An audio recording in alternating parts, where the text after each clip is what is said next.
Bonjour et bienvenue sur cette nouvelle vidéo. Donc aujourd'hui, on va à la rencontre d'une personne qui vient de réaliser son premier achat en immobilier. Donc comme pour le premier projet que j'avais présenté sur la chaîne, là il va nous faire le tour détaillé, une visite complète du bien. Il y aura une partie un petit peu plus questions-réponses, comment il a financé ce projet, s'il est passé par un courtier, comment il a fait financer tout ça, etc. Et comment il va le réaliser les travaux lui-même. Mais avant que la vidéo commence, je tiens à préciser qu'en aucun cas je suis là en fait moi pour juger le projet ou quoi que ce soit. Je suis juste là pour présenter le projet de certaines personnes qui investissent, que ce soit pour leur résidence ou pour de la location. Après, il n'y a pas de bon ou de mauvais choix. Moi, je veux juste vous montrer en fait des projets d'investissement et de rénovation. Voilà, c'est tout. C'était le petit détail en début de vidéo. En tout cas, je te laisse te présenter. Salut à tous, moi c'est Alexandre, j'ai 22 ans, je vais avoir mes 22 ans, voilà, je viens d'investir dans un bien immobilier qu'on va vous présenter. J'ai investi purement parce que j'avais envie de placer mon argent et que j'en avais marre de payer un loyer tous les mois, donc voilà. Ok, bon, jusqu'à là tout se comprend. Tu veux qu'on commence par quoi et que tu expliques un petit peu alors déjà la bâtisse du côté extérieur? Donc tu me disais que tu avais cette partie-là jusqu'au à peu près la cabane des poules là-bas. Voilà, le jardin qui est au fond. Donc jusqu'ici à peu près jusqu'au grillage. Voilà, c'est ça, jusqu'au bâtiment. Donc cette partie-là aussi est à toi. Ouais, pas le bâtiment, mais la partie qui est au fond en fait. Uniquement la partie du jardin qui est au fond. D'accord. Et ensuite, j'ai la maison qui commence donc d'ici là. Donc de l'angle du mur. Donc cette cour n'est pas à toi? Non, ça c'est pas à moi, c'est au voisin qui est derrière en fait. D'accord. Et en fait, ce bien, c'est une grosse maison de maître derrière. Ok, Et qui a été délotée peut-être? Ouais, c'est ça. Et du coup, moi je me retrouve dans les dépendances, on va dire, qui appartenaient à cette maison. Donc, Qui vont être aménagées en habitation. Ouais, c'est exactement ça. D'accord, très bien. Donc on peut commencer par la première partie, le garage, parce que le jardin, il n'y a rien de très intéressant à regarder. Moi, c'est ce pourquoi j'ai aussi acheté, parce que je cherchais une maison avec garage, parce que je suis comme beaucoup de monde, j'en entasse et j'aime bien la mécanique automobile, etc. Et du coup, j'avais vraiment un grand garage ici. Oui, donc un très beau garage, une très belle surface. Surface de 80 mètres carrés au sol. D'accord. Qui est tout en pierre apparente. Alors, c'est pas forcément très propre, c'est pas forcément très bien fini. Mais il y a un peu de réno à faire. Elle reste quand même bien montée. Elle reste quand même correcte. En faisant un petit rejointement, elles sont quand même correctes. J'ai déjà vu des murs en bien moins bon état que ça. Donc, voilà. Donc ça, c'est à titre destiné pour rester en garage? Ouais. Cette partie-là? Ouais, D'accord. Cette partie-là, ouais. Donc toute cette partie-là va rester en garage. Voilà. Donc ça déjà, ça m'a bien charmé pour acheter le bien. Parce que ça fait vraiment une belle surface et ça peut permettre de... Bah, ce qui est vraiment bien, un beau garage de 80 mètres carrés, mine de rien, c'est quand même pas négligeable. Surtout que tu peux toujours, si tu veux, créer des lieux de stockage en haut. Il y a de la place, il y a de la hauteur sous plafond. Je dirais qu'il y a bien 5 mètres au plus haut, voire 5-6 mètres au plus haut. Donc il y a une belle hauteur. Et puis au plus bas, il doit y avoir 3,50 mètres. Donc ouais, un très beau garage. Voilà. Donc ça se passe comment du coup, vu que c'est une maison qui est délotée? T'as un compteur individuel pour toi ou pas? J'ai un compteur. Donc t'as un compteur. Le tout à l'égout? Non, c'est une fosse septique qui est reliée avec l'autre partie de la maison de maître. D'accord. Il n'y aura pas d'assainissement du coup à réaliser? Non. Normalement, non, parce qu'en fait, il y a le tout à l'égout, l'assainissement collectif qui se fait dans le village. Mais en fait, il ne viendra pas jusqu'ici parce qu'on est un peu à l'extérieur du village. Donc, du coup, normalement, je vais rester avec une fosse septique et donc je n'ai rien à toucher sur cette partie-là. Ok. Bon, on vient d'être coupé, donc on reprenait, du coup, on vient de sortir de la partie garage. Donc, on était en train de parler, du coup, de la partie habitation, c'est bien ça? Ouais, c'est ça. Donc, vas-y, je te laisse nous présenter ça. On va rentrer. Alors, en fait, la partie habitation, elle se trouve à peu près de la gouttière. Au niveau de la descente, d'accord? Voilà, jusqu'à l'autre gouttière, là où il y a le rosier, en fait. D'accord, donc tu as deux vraiment... ouvertures sur le côté de cette petite route. Ouais, voilà, exactement. Et tu me disais que c'était pas du tout passant, qu'il n'y a pas non, de... parce que c'est une impasse, ça donne sur des champs, donc en fait, je suis vraiment tranquille, je vois que des gens qui se promènent. D'accord, donc même si tu es en bordure de route, comme ça, t'es pas embêté, il y a vraiment personne. Donc ça, c'est la porte d'entrée principale? Ouais, exactement. Alors, c'est pas très haut. Donc là, on est dans l'entrée principale. Ouais, on a à peu près 2 mètres, ouais. 2 mètres. Et donc, en fait, dans cette partie-là, ça va être tout rénové et ça va changer complètement. Alors moi, j'ai fait le choix d'habiter dans la maison, en fait, tout simplement par purement économiquement. Oui. Où en fait, je peux pas me permettre d'avoir une location et de payer ton crédit en même temps. Prêt, donc du coup, j'habite dans la maison, donc c'est ça qui est pas forcément évident. c'est pas évident d'habiter là où on travaille. C'est vrai que après c'est un choix à faire. C'est vrai que financièrement c'est pas évident. Mais la banque t'a pas proposé au début de pas déclencher aussitôt ton crédit tant. Non, parce que je prenais des mensualités plus lourdes et du coup. D'accord. On en parlera un petit peu plus dans la partie questions-réponses où on va rentrer. Donc là, tu as une salle de bain dans l'entrée et un toilette. Qui est vraiment dans son jus et de couleur pas très jolie. Bah, comme tu me disais, de toute façon, là, tu démolis tout, tu refais tout, tu recrées tout. Cette partie-là, c'est vraiment tout refait. Okay. Donc tu as quoi là? Tu as un mur porteur sur la totalité? Ouais, j'ai un mur porteur qui porte sur 2 toitures. Donc, Donc ce mur porteur, oui, il vient pile poil en fait tenir les deux. D'accord. Donc cette partie-là. Et ensuite, ce qui nous donne sur la cuisine.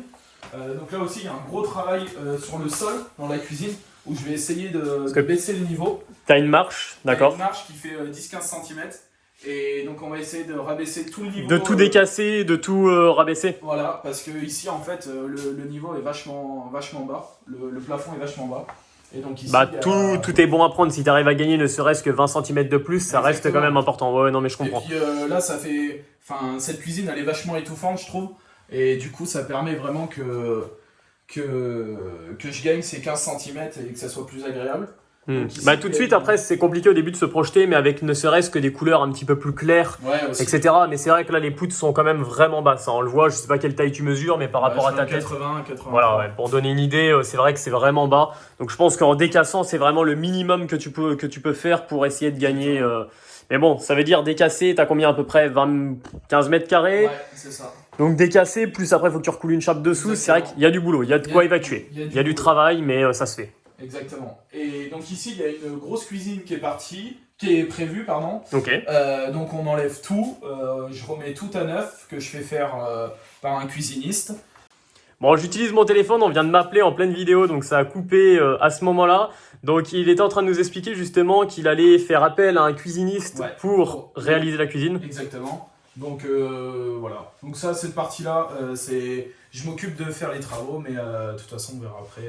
La partie un petit peu plus question-réponse. Voilà. Et donc tu me disais que tu avais une petite partie aussi un peu buanderie qui va être cassée pour agrandir la cuisine. Pour agrandir la cuisine, et c'est ce qui va me permettre de gagner un peu sur l'espace de la cuisine, quoi.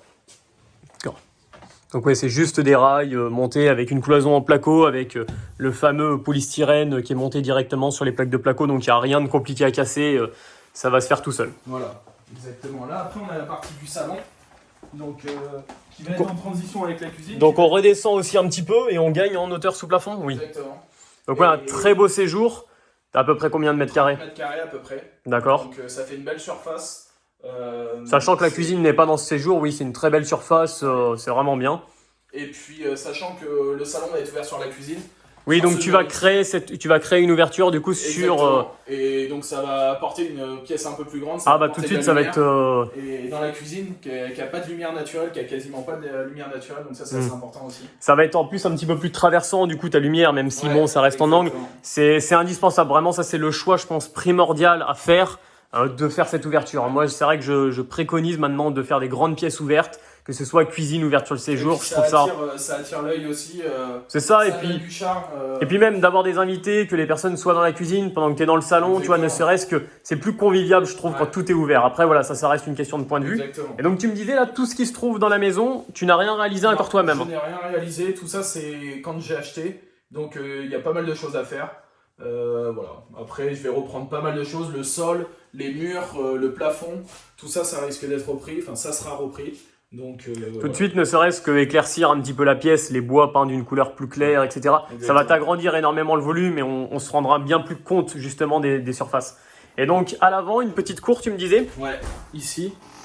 Donc là, une petite cour de 15 mètres carrés qui peut être pas mal pour les petites soirées d'été avec un mur qui fait à peu près 1 mètre de haut et que je vais réagrandir sûrement en bois. Tu vas augmenter la hauteur, donc tu vas rester sur une partie aglo et après toi tu vas... d'accord.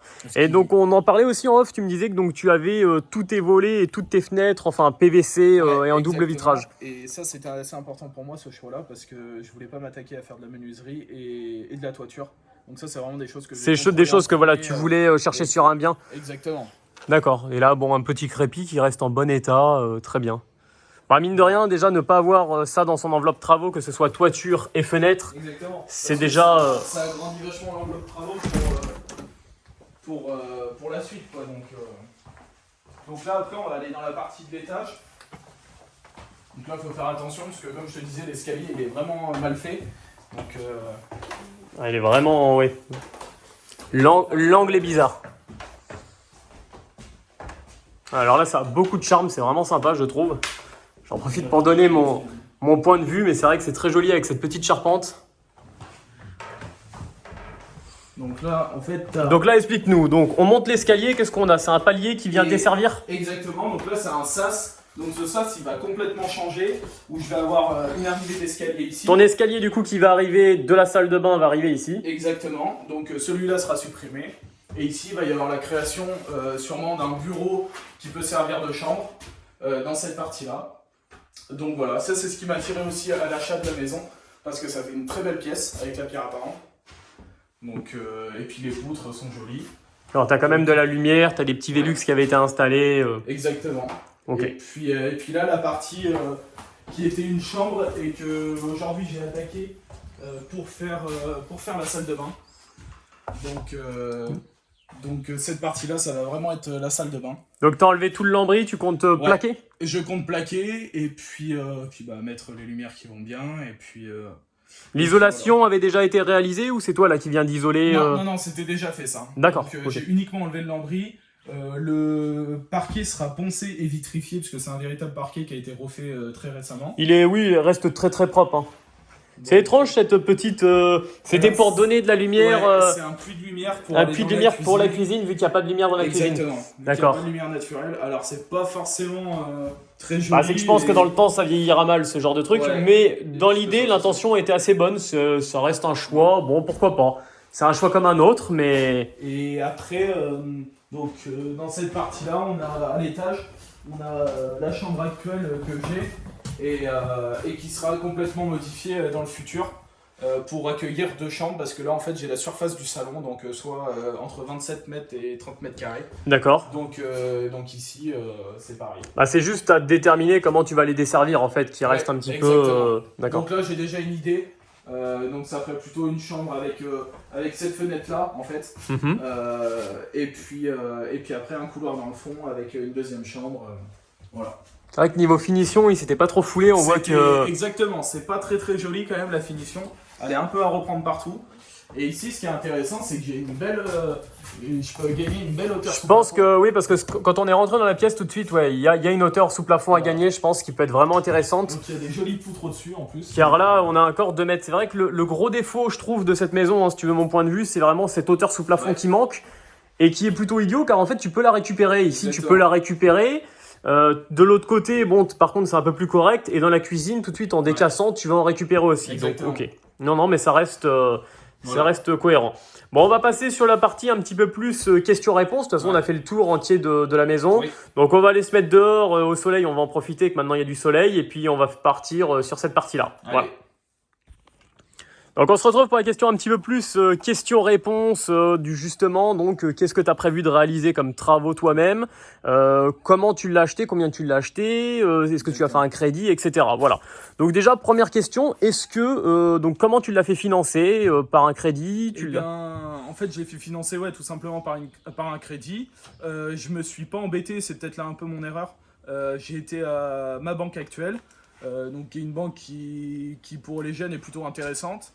J'ai toute ma famille dans cette banque-là, donc forcément j'ai eu quelques avantages et donc ça m'a permis vraiment d'avoir un taux intéressant. Donc j'ai pas cherché plus loin.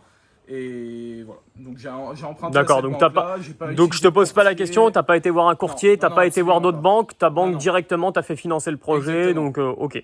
Donc sur le financement, il n'y a pas trop eu de problème. Est-ce que tu as mis de l'apport de toi-même? Non, j'ai mis aucun apport de moi-même, c'était un choix parce que l'apport que j'avais, je voulais vraiment le garder pour m'aider dans les travaux si j'en avais besoin, pour que ça dépasse un peu ou quoi. Et puis je trouvais pas l'utilité de mettre un apport. Aujourd'hui, à l'heure actuelle, on peut faire financer son projet à 100%. C'est vrai qu'on entend un peu de tout et n'importe quoi, mais si vraiment c'est cohérent, votre projet est cohérent, vous arriverez à faire financer à 100%. Je dis pas que ça va être facile, mais c'est possible. Normalement, il n'y a pas de souci là-dessus. Il n'y a eu aucun problème. ils ont vraiment tout pris en compte et il n'y a eu aucun problème. Après, comme je le dis toujours, hein, tout dépend entre l'individu A et l'individu B. Il peut y avoir vraiment un monde selon ton salaire, selon énormément de choses qui peuvent rentrer en compte. Exactement. Donc, pour la partie financement, combien t'as acheté par contre cette maison du coup? Donc toute la bâtisse. Je l'ai payé 75 000 euros. D'accord. Sachant que je l'ai acheté donc là, 75 000 euros, on parle hors frais d'agence, hors frais de notaire, tout. J'ai pas de frais d'agence, étant donné D'accord, que t'es pas passé par agence, ok. Au particulier. Et du coup, j'ai juste eu les frais de notaire. Donc, qui s'élevaient à 7 000 euros, si je dis pas de bêtises, je crois que c'est ça. Ok, oui, ça doit être à peu près ça, c'est 8%, donc c'est à peu près ça. Donc voilà, 75 000 euros pour l'ensemble du bien, dans l'état actuel, donc où je pouvais déjà habiter dedans. Tu as prévu combien du coup d'enveloppes travaux justement pour ce projet? J'ai prévu entre 15 et 20 000 euros pour l'ensemble du bien. D'accord. Bon, je pense qu'en commentaire, ça va un peu réagir. Ils vont trouver que c'est pas suffisant, mais après, faut savoir aussi que c'est du coup moi qui fais tout, voilà. moi-même. Ok. Que je suis pas du bâtiment, je suis pas du métier du bâtiment. Je suis dans un métier de l'industrie. Il y a des choses que je sais faire. J'apprends sur le tas aussi. Mais je fais du chantier toute l'année, donc c'est système débrouille toute l'année aussi. Donc voilà. Non mais c'est très bien, c'est tout à ton honneur. De toute façon, à l'heure actuelle, on est dans une génération où, selon moi, on peut apprendre tout. On a tout sur Internet, n'importe qui, même je vous invite à venir regarder mes vidéos et vous apprendrez plein de choses. Mais bon, ça c'est un autre sujet. Comment, justement, est-ce que tu l'as négocié un peu cette maison? Tu l'as vu au prix, tu l'as acheté ou non? En fait, j'ai voulu entamer des négociations, sauf que cette maison, j'étais pas la seule personne dessus. Il y avait 4-5 personnes dessus. Des gens qui venaient, pendant que je visitais, s'arrêter pour demander aux gens de l'acheter tout de suite, en fait. Donc quand j'ai vu qu'il y avait autant de monde dessus, donc t'as pas tenté la négociation? J'ai pas tenté, j'ai abandonné, on a commencé à en parler. Eux ils m'ont dit que de toute façon ils voulaient la vendre ce prix-là, cette maison. Donc et qu'il y avait du monde dessus, donc j'ai pas cherché à négocier plus. T'en as visité beaucoup des maisons ou tu l'as trouvé, ça a été dans tes premières visites? Ouais, j'en ai pas visité beaucoup des maisons, j'ai dû en visiter 3-4. Donc c'est dans les premières visites parce qu'il y a des gens qui font des centaines de visites pour trouver un bien. Le secteur me correspondait, de toute façon j'avais un secteur assez restreint, donc le secteur me correspondait et puis la maison elle-même aussi, donc j'ai dit allez go. Donc t'es parti et t'as signé, ok. D'accord. Bon, et puis un petit mot pour la fin du coup, donc tu prévois combien de temps là pour faire tous les travaux? Est-ce que tu t'es fixé une date, sachant comme tu me disais que t'es pas là la semaine, que t'es là que les week-ends? Exactement. Tu t'es prévu combien de temps à peu près? Je me suis prévu un an et demi max j'aimerais. Bon après c'est pas toujours évident. Je pense qu'un an ça peut être un bon délai. J'ai pas tout à faire de A à Z non plus, sachant que je suis tout seul. Bon, j'ai de la compagnie qui m'aide, des copains, de la famille ou quoi, mais je suis quand même globalement tout seul pour tout faire. Donc je me suis prévu un an et demi. Voilà. Je trouve ça jouable. Il y a du boulot quand même, mais c'est vrai que bon, niveau extérieur, comme tu dis, il y a pas de fenêtre à changer, il n'y a pas de toiture. Le plus gros boulot qui m'inquiète un petit peu pour toi, c'est bon, ton ouverture, selon moi, qui est quand même beaucoup de boulot, même ne serait-ce qu'en termes de manutention. Tu as énormément de débris à enlever, enfin de caillasses, et aussi tout ton sol à décasser. Mais ne serait-ce que ça, après, bon, ça reste des cloisons à monter. Il n'y a pas un boulot non plus, comme tu dis, je trouve. Après, voilà, c'est... Ok, en tout cas, je te remercie pour cette vidéo. Et puis, écoutez, je vous dis à vous, à une prochaine vidéo. Merci, du coup, de l'avoir regardé jusqu'au bout. N'hésitez pas à me dire en commentaire, du coup, ce que vous en pensez de ce projet. Si vous avez aimé, du coup, un petit peu comment il investit, qu'est-ce qu'il prévoit de faire dans celui-ci. Et puis voilà, en tout cas, je vous dis à une prochaine vidéo.